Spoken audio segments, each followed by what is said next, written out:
कहते हैं जो काम आसान है वो तो सब कर लेते हैं, लेकिन जिसे कोई ना कर सके उसे कुछ सरफिरे और जिद्दी लोग पूरा करते हैं। इन्हीं में से एक शख्स है इस सदी के सबसे क्रांतिकारी कहे जाने वाले इलोन मस्क। इनकी कहानी आपने खूब सुनी होगी, लेकिन आज के इस वीडियो में मैं आप सभी को जिस तरह मोटिवेशन और इंस्पिरेशन का तड़का लगाकर सुनाने वाला हूँ, उसे सुनने के बाद आपका ठंडा दिल कुछ करने की ज्वाला लेकर अपनी कामयाबी के सफर पर निकल जाएगा। इलोन मस्क की जीवन गाथा की बात करें तो इनकी जिंदगी के हर पल का सक्सेस एक अलग ही नजारा बयान करेगा। ये कहानी है कुछ क्रिएटिव सोचने की, उसे पाने के लिए प्रयास करने की, उसमें सफल होने की, फिर गिरने की, संभलने की, ठोकरें खाने की, पूरी तरह बर्बाद होने की और फिर आखिरी प्रयास से पूरी दुनिया के होश उड़ाने की। जी हाँ, हमारे इस लेजेंडरी की कहानी कुछ ऐसे ही बड़े इंटरेस्टिंग और इंस्पायरिंग किस्सों से कूट कूट कर भरी हुई है। और यकीन करना, आज के इस छोटे से वीडियो में कामयाबी के ऐसे ऐसे राज खुलने वाले हैं जो शायद आपकी किस्मत चमका देंगे। तो चलिए शुरू से शुरू करते हैं। 28 जून 1971 को एक अफ्रीकन फैमिली में एक बच्चे का जन्म होता है जिसका नाम रखा जाता है इलोन मस्क। कोई नहीं जानता था कि यह बच्चा एक दिन दुनिया का सबसे अमीर आदमी बनने वाला है, और जानते भी कैसे, उन्होंने फ्यूचर थोड़ी ना देखा था, इसलिए उन्हें यह भी नहीं पता था कि यही बच्चा बड़ा होकर फ्यूचर देखने वाला है। आप सोच रहे होंगे कि भला कोई आदमी फ्यूचर कैसे देख सकता है, तो इसका जवाब भी आपको कहानी में मिल जाएगा। इलोन को बचपन से ही पढ़ने का बड़ा शौक था। जहाँ दूसरे बच्चे पढ़ाई से बचने के बहाने खोजते, इलोन पढ़ने के नए नए तरीके खोजता। इन्होंने लगभग 10 साल की उम्र में इतनी किताबें पढ़ डाली जो कि एक एवरेज इंसान अपनी पूरी जिंदगी में नहीं पढ़ पाता। हर दिन 14 से 15 घंटे ये लगातार पढ़ते रहते। इनके माता पिता बताते हैं कि बचपन के दिनों में जब इलोन अपने कमरे में किताबों से लिपटे होते और उस वक्त जब भी उनके माता पिता उन्हें आवाज लगाते तो वो उनकी आवाज तक नहीं सुनते। उन्हें ऐसा लगा कि इलोन के कान खराब हो गए हैं। इसी वजह से उन्होंने उनके कान का ऑपरेशन कराया, लेकिन समस्या फिर भी ठीक नहीं हुई। और बाद में पता चला कि असल में समस्या इलोन के कान में नहीं थी, बल्कि उनके तगड़े फोकस की थी। यानी कि किसी भी चीज में वो अगर एक बार खो जाते तो उसे कौन आवाज दे रहा है या उसके बगल में क्या हो रहा है उसे कुछ फर्क नहीं पड़ता। और यही आगे चलकर उनके जीवन का सबसे बड़ा प्लस पॉइंट साबित हुआ। इलोन बचपन से ही बहुत होशियार थे। बढ़ती उम्र के साथ इनको कंप्यूटर से बड़ा लगाव हो गया। उनका क्यूरियोसिटी लेवल एक एवरेज इंसान से कहीं गुना ज्यादा था। कंप्यूटर के इसी लगाव के दौरान उन्होंने महज 12 साल की उम्र में अपने कंप्यूटर में एक ब्लास्टर नाम का गेम बनाया और उसे $500 में एक कंपनी को सेल भी कर दिया।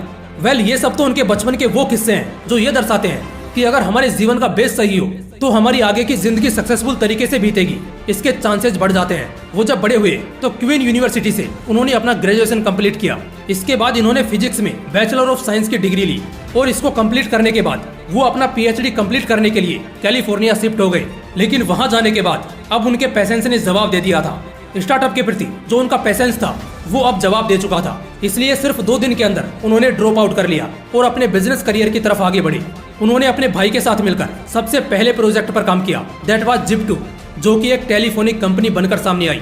आगे चलकर 1999 में ये कंपनी भी एक बहुत ही हाई मार्केट वैल्यू में सेल हुई, जिससे इलोन को $22 मिलियन का प्रॉफिट हुआ। उसी साल इलोन ने X.com नाम की ऑनलाइन बैंकिंग स्टार्ट की और बहुत ही जल्द उनकी ये कंपनी भी बहुत सफल रही। और आगे चलकर X.com एक कोइन्फिनिटी नाम की एक कंपनी के साथ मर्ज हो गई, जिससे ये बन गई पहली ऑनलाइन बैंकिंग कंपनी पेपाल, जिसकी वैल्यू हो गई करीब $1.5 बिलियन। यंग और कम एक्सपीरियंस होने की वजह से बोर्ड ऑफ डायरेक्टर्स ने इलोन को बाहर कर दिया, मगर इलोन के जो शेयर्स पेपाल में लगे थे उनके बदले उसे $165 मिलियन मिले। इलोन अभी एक बहुत ही वेल्थी पर्सन बन चुके थे, वो भी महज इतनी छोटी सी उम्र में। उनके पास कुछ सालों के अंदर ही इतना पैसा आ चुका था कि अगर वो सारी उम्र भी शौक से पैसे उड़ाते तब भी खत्म नहीं होते। मगर जैसा कि इलोन अपने इंटरव्यू में कहते हैं कि उन्हें पैसे से बिल्कुल प्यार नहीं है। वो पैसे को सिर्फ एक टूल, एक जरिया समझते हैं जो कि आपकी जरूरतों को पूरा करता है, और उन्हें ज्यादा मटेरियलिस्टिक चीजों का शौक भी नहीं है।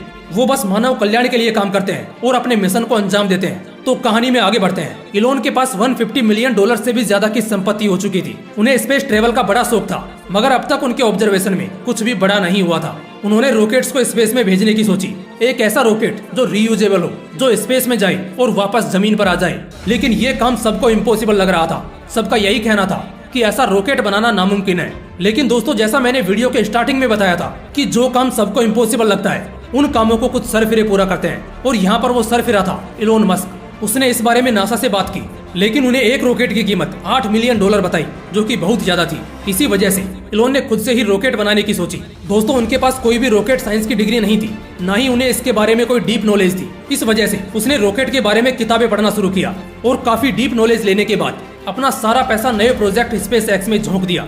उन्होंने पहली बार कोशिश की, लेकिन वो कोशिश नाकाम रही क्योंकि जगह पे ही सिस्टम ब्लास्ट कर गया। दूसरी बार रॉकेट ऑन द वे ही फट गया और तीसरी बार रॉकेट स्पेस में जाकर ब्लास्ट कर गया। इन 3 कोशिशों के लगातार नाकाम होने से उनका लगभग दिवालिया निकल चुका था। इन्वेस्टर्स बहुत परेशान थे क्योंकि कंपनी बैंकरप्ट होने के कगार पर थी। दोस्तों, ऐसे बुरे दौर में जहां अगर कोई एवरेज इंसान होता तो तुरंत अपने कदम पीछे ले लेता, लेकिन इलोन मस्क ने कहा, I will try once more, मैं एक बार और कोशिश करूंगा।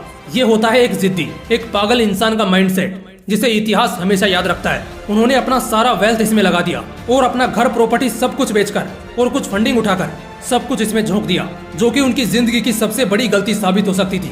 मगर नहीं, ये सिर्फ उनकी ही नहीं बल्कि हम सब के लिए खुशकिस्मती साबित हुई, क्योंकि उनकी ये कोशिश सफल रही। उनका रॉकेट स्पेस में गया और वापस भी आया। उनकी कंपनी स्पेसएक्स रातों रात बुलंदियों पर पहुंच गई और नासा से उन्हें $1.5 बिलियन का कॉन्ट्रैक्ट भी मिला। ठीक इसके बाद उन्होंने एक और कंपनी में इन्वेस्ट किया जिसका नाम था टेस्ला मोटर्स। उन्होंने इसमें एक फ्यूचरिस्टिक विजन देखा। एक तरह से कह सकते हैं कि उन्होंने भविष्य देख लिया था कि फ्यूचर में ऐसी गाड़ियां चलेंगी जो पेट्रोल डीजल फ्री हो, और उनकी इसी सोच के कारण उन्होंने टेस्ला मोटर्स को भी भारी शेयर्स के साथ ओन किया और आगे चलकर 2008 में वो टेस्ला मोटर्स के सीईओ भी बने। इसके बाद भी वो रुके नहीं, बल्कि उन्होंने एक solar consumption power plant technology की एक कंपनी बनाई, दैट वाज सोलर सिटी। वो कहते हैं ना कि भविष्य किसने देखा है, तो ये कहना गलत नहीं होगा कि भविष्य इलोन मस्क ने देखा है। और आज वो जो कुछ भी कर रहे हैं वो भविष्य को बदलने के लिए ही कर रहे हैं, क्योंकि उन्हें ऐसा लगता है कि फ्यूचर में शायद कभी ऐसा समय भी आएगा जब अर्थ खतरे में पड़ जाएगी। इसलिए हमें किसी और प्लेनेट में पहले से ही स्टेबिलिटी बनानी होगी, और इसी प्रयास में वो लगातार मार्स पर जीवन खोजने में लगे हैं। और उनका ये दावा है कि 2030 तक वो मार्स पर एक कॉलोनी एस्टेब्लिश कर चुके होंगे। वैसे तो इलोन मस्क से सीखने वाली हजारों बातें हैं, लेकिन अगर कोई 2 बातें जो उनसे हमें सीखनी ही चाहिए तो वो ये होंगी। पहली तो एक जिद, एक ऐसी जिद जिसके सामने बड़ी से बड़ी तकलीफ छोटी लगने लगे, और दूसरा कभी ना थमने वाला एटीट्यूड। चाहे संपत्ति $1 मिलियन की हो या $1 बिलियन की, थमना नहीं है बल्कि इन्वेंशंस करते जाना है। मुझे इलोन मस्क की जो सबसे अच्छी बात लगती है वो ये है कि वो अपनी जिंदगी में कभी डिस्ट्रैक्ट नहीं हुए। जब सिर्फ 25 साल की उम्र में उनके पास $1 मिलियन की संपत्ति थी। इतनी संपत्ति होने के बाद पैसों की गर्मी किसी को भी भटका सकती है, मगर इलोन ना तो रुके और ना ही भटके, बल्कि लगातार एक से बढ़कर एक इन्वेंशंस करते गए।